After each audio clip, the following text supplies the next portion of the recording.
ఎందుకిలా చేశావో నీకైనా తెలుసా? నేనెందుకింక ఉన్నాను నాకేమో తెలియదు.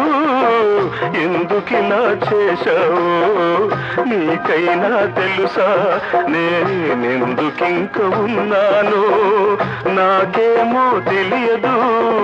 నేను చచ్చిపోయినా నా ఆశ చచ్చిపోదులే. నిన్ను చేరు వరకు నా కళ్ళు మూతపడవులే. నిన్ను మరచిపోవాలని అన్ని విడిచి వెళ్ళాలని ఎన్నిసార్లు అనుకున్నా మనసు రాకమానుకున్నా, మనసు రాకమానుకున్నా.